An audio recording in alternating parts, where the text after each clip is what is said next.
Hello students, welcome to TSAT. Welcome to the classes on Indian Polity Prelims TSPSC series.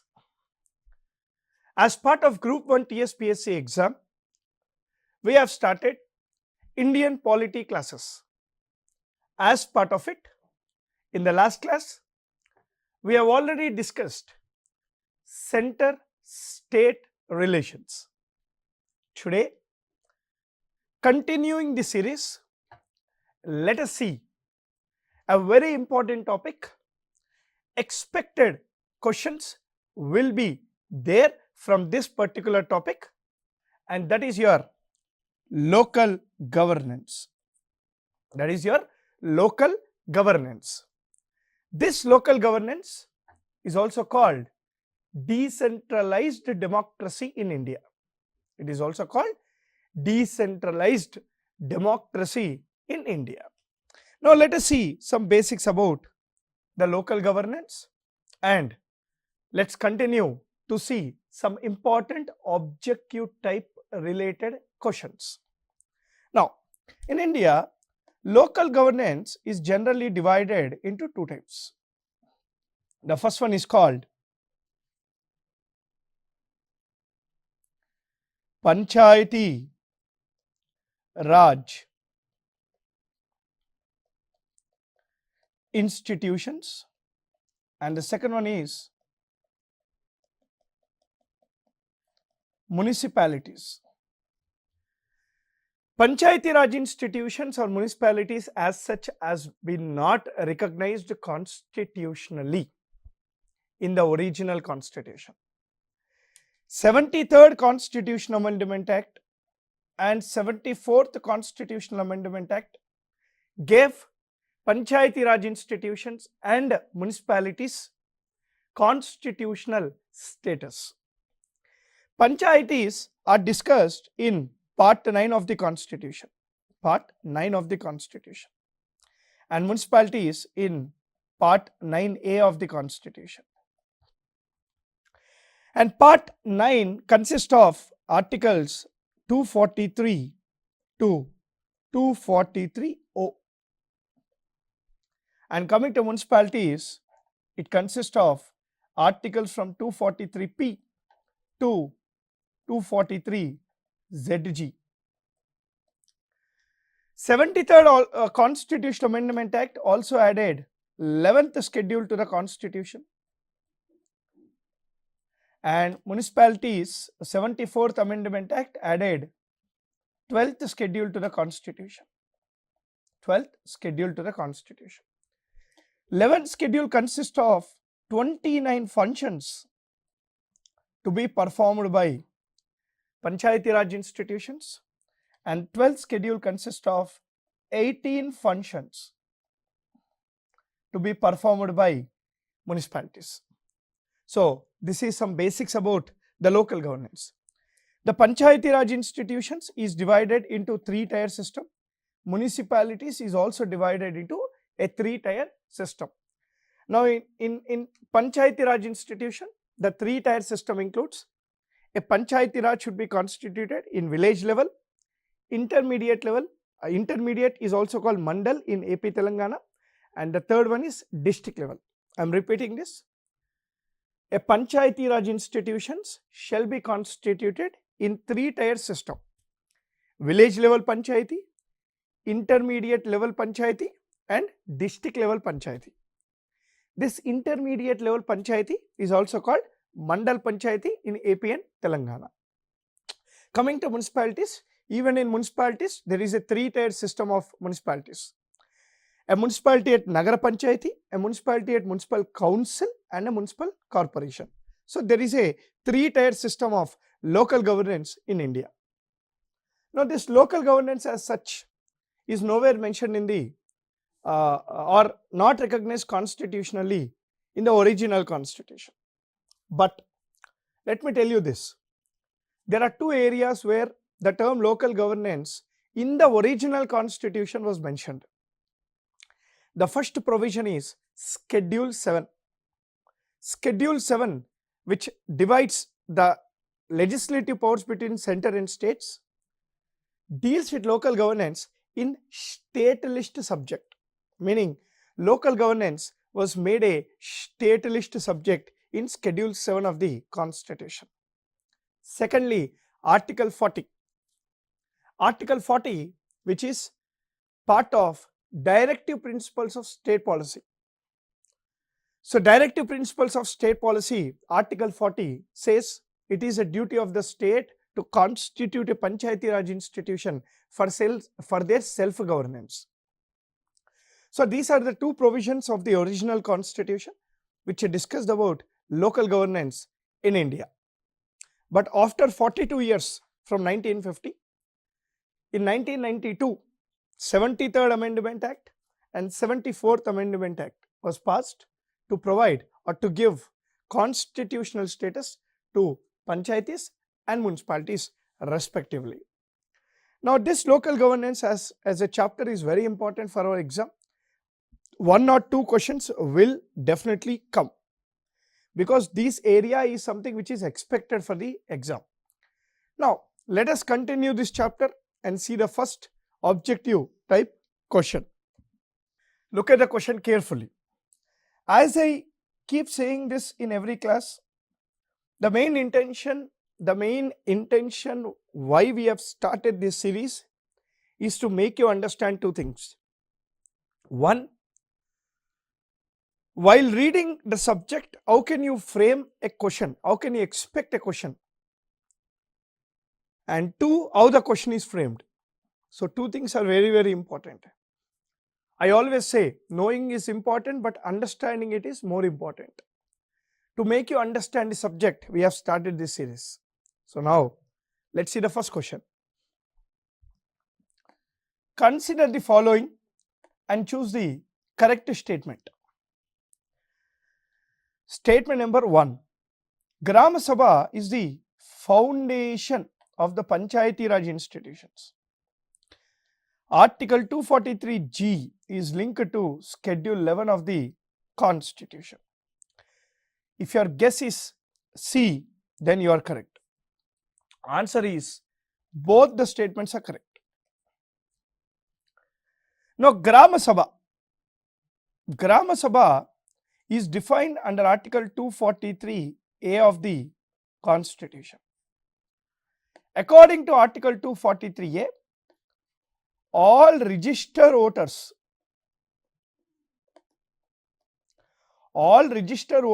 or members of the village who are part of the electoral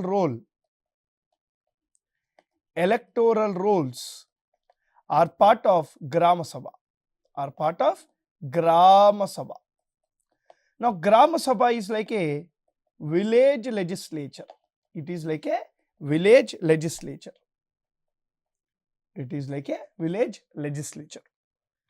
Now, coming to Article 243G.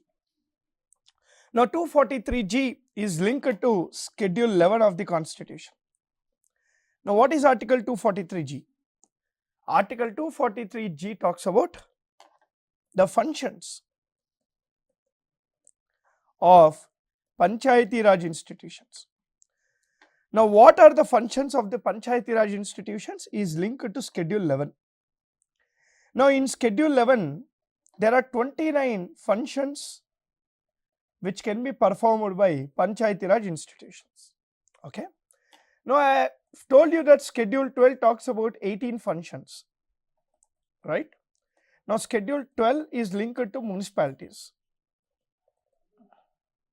It is linked to municipalities, and this is linked to Article 243W. Article 243W, right? Very, very important for the exam.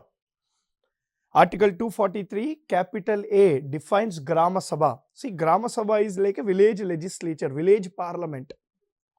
Like we have parliament in the center, state legislature in the state, and in every village there is a Grama Sabha. Who are the members of Grama Sabha? A person who is a registered voter in that village is part of Grama Sabha. Now, Article 326 of the Constitution gives right to vote to every citizen on the basis of universal adult franchise. A person who crosses 18 years of the age is eligible for vote, and a person who is eligible to vote is part of the electoral roll of that village, and a person who is part of the electoral roll of the village is part of Grama Sabha as per Article 243A. So this is your first question related to this. Let's go to the next question. Try to understand the question, very, very important. Consider the following and choose the correct statement. Choose the correct statement. Balwantarai Mehta is considered the father of Panchayati Raj institutions in India. Is considered the father of local self-governance in India. Okay, look at the question carefully. Now, see, evolution of Panchayati Raj institutions is very, very important. How Panchayati Raj institutions has evolved in India is something which is very, very important, because it took almost 42 years from 1950 till 1973 for the Panchayati Raj institutions to get a constitutional recognition. Now, what exactly happened after 1950? See, in 1952, Government of India started a scheme called Community Development Program. In 1953, Government of India started National Extension Service Scheme or Program. See, the main intention of these two schemes is to make village develop, is to make village as a community grow. Now, to make the village as a community grow, the government has bought these two schemes to review the functioning of these two schemes. To review the functioning of the two schemes. In 1957, Balwantarai Mehta Committee was formed. In 1957, Balwantarai Mehta Committee was formed.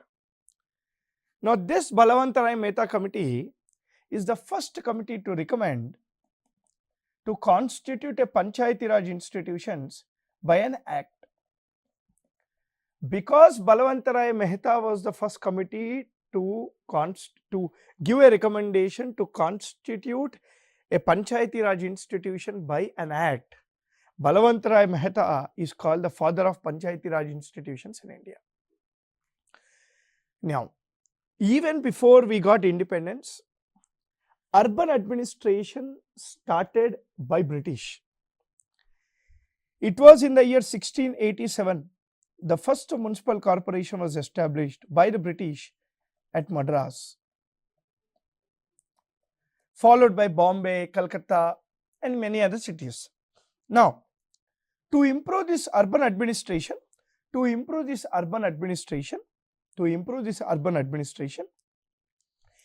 the year 1882, Mr. Ripon has given a law,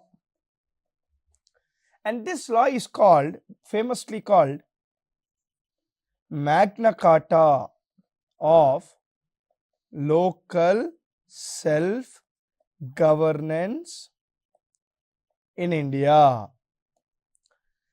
Because it was Ripon in 1882 who has given a law on local self-governance in India, Mr. Ripon is considered the father of local self-governance. So the answer is C. I hope you guys are following this. Very, very important for the exam. Which article of the Constitution deals with reservations to panchayatis? Very, very important. One of the most expected question mark. Answer is Article 243D. Article 243D of the Constitution deals with the reservations to panchayatis. See, the Act says there are three types of reservations. Out of these three, two mandatory provisions.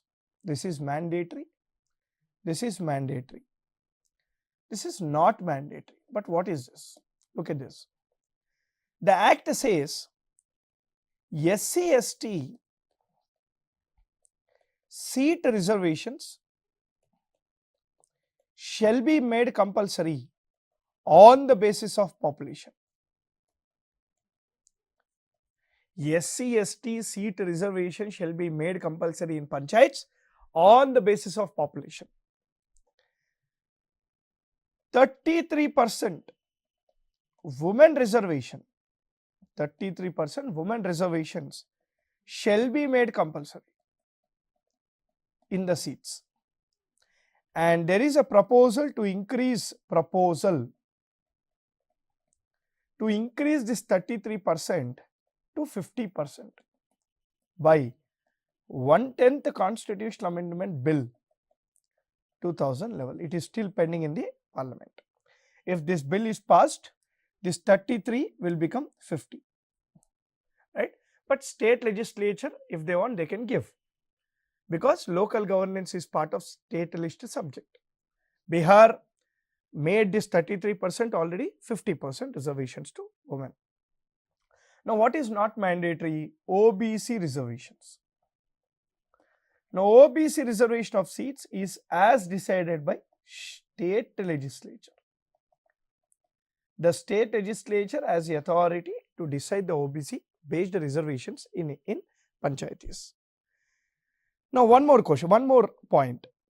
Till when this SC/ST seats reservation shall continue? This is linked to Article 334. According to Article 334, SC/ST seats reservations in Lok Sabha and State Legislative Assembly shall be continued till 2030, right, as per 104th Constitutional Amendment Act. So, this is applicable to this also. So, this will continue till 2030. Okay, very important. Okay, this is your Article 243D, very important. Yeah, consider the following and choose the correct statement. The duration of the panchayati is 5 years. Correct. The elections of the panchayati shall be conducted before the term. See, before the completion of 5 years. It says before the completion of 5 years. Both the statements are correct. Now, remember this. In India, President of India elections, Vice President elections, Panchayati Raj institutions elections are conducted before the completion of term.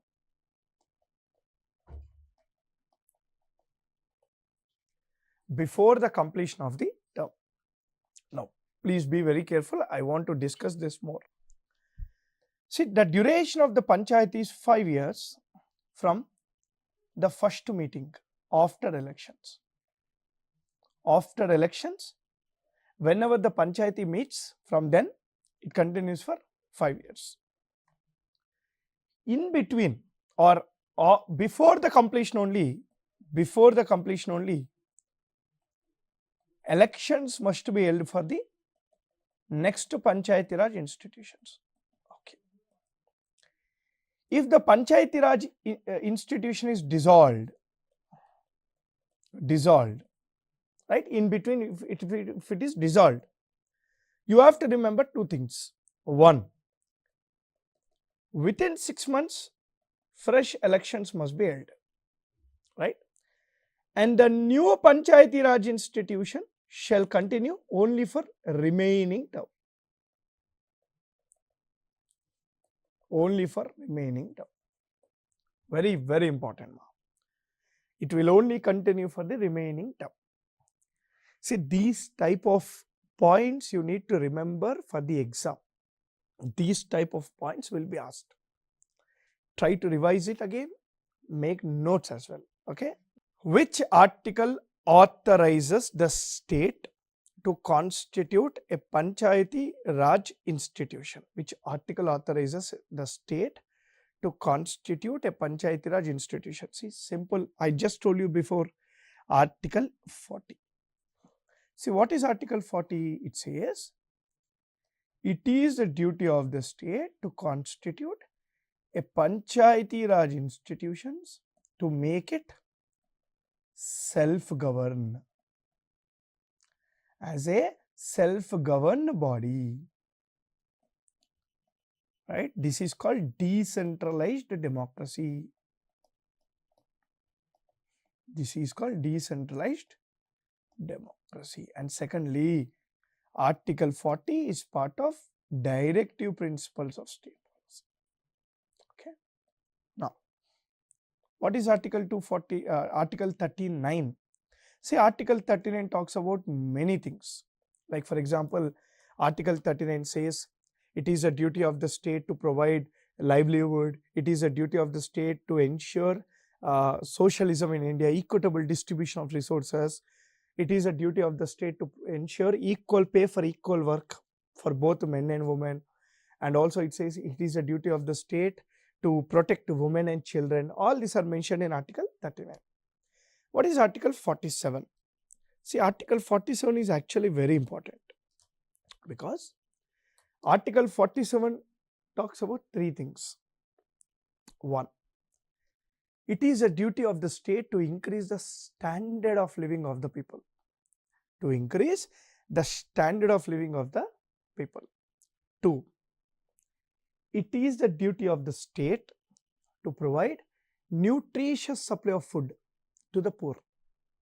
Three, it is the duty of the state to prohibit the consumption of alcohol except for medical research. Three things. It is the duty of the state to increase the standard of living, to provide nutritious supply of food, to prohibit the consumption of alcohol except for medical research. Local governance as a subject falls under which list? Oh my God, very simple question. State list. So, in Schedule 7 of the Constitution, the subjects are divided into union list, state list and concurrent list. If there is any subject which is part of union list, Parliament has the right to make the laws.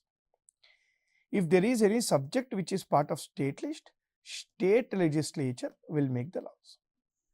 If there is any subject which is part of concurrent list, Parliament or state legislature can make the laws, right? Now, what is residuary powers? Schedule 7 is linked to Article 246. Residuary powers is discussed in Article 248. Imagine there is a subject. Imagine there is a subject which is not part of Schedule 7, which is not part of any list.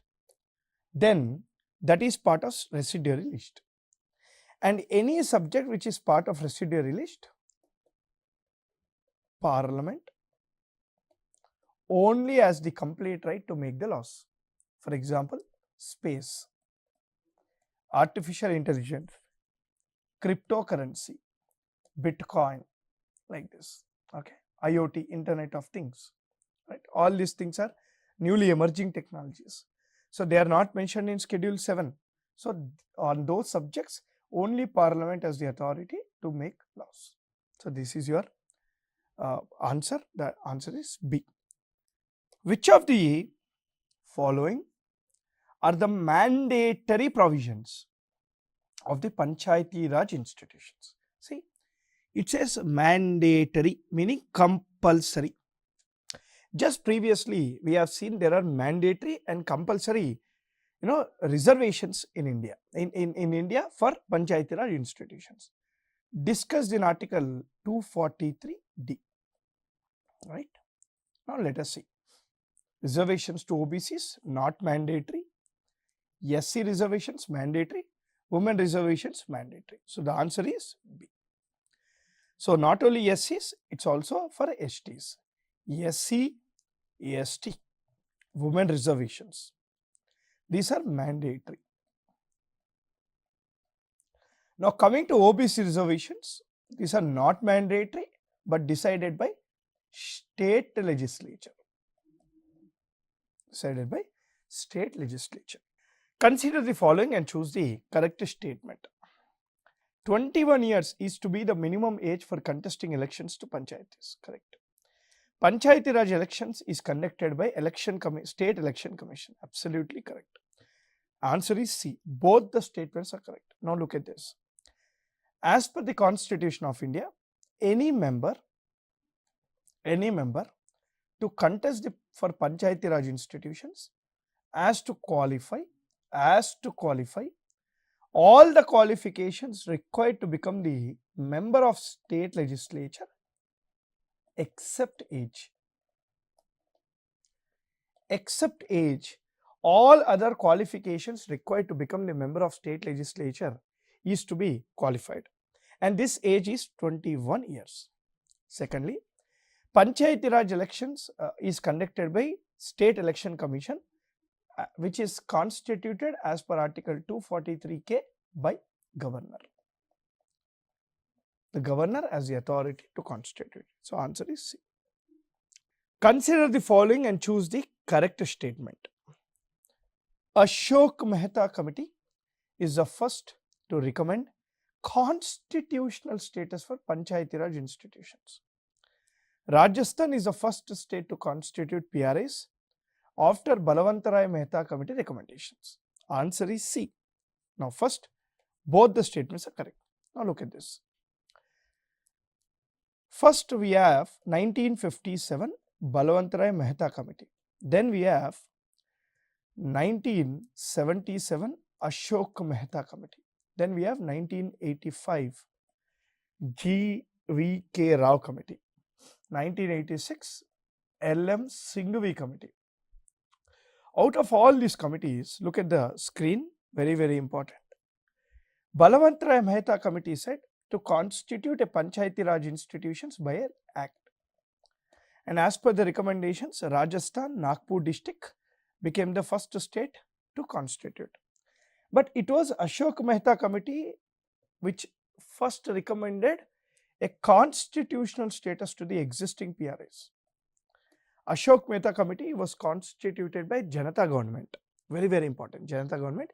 It recommended almost 132 changes in the existing Panchayati Raj institutions in India.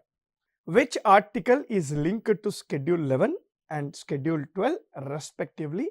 Very easy question. Is it Article 243G and W, WG, ST, TS? Answer is G and W. Article 243G, Schedule 11, 29 subjects. Article 243W, Schedule 12, 18 subjects. Very important, right? So this is your Panchayati Raj institutions and municipalities. See, one question is expected from panchayatis and municipalities for sure. Any current related aspects and important objective type related questions which we have seen. Please revise this again, make notes, make sure that you don't miss any single point in this topic because they are expected for sure. And this is for today. So this is Panchayati Raj institutions and municipalities for you. We will continue the series on Indian polity constitution with another topic in our next class. Till then, happy learning, keep learning. Thank you very much. Jai Hind.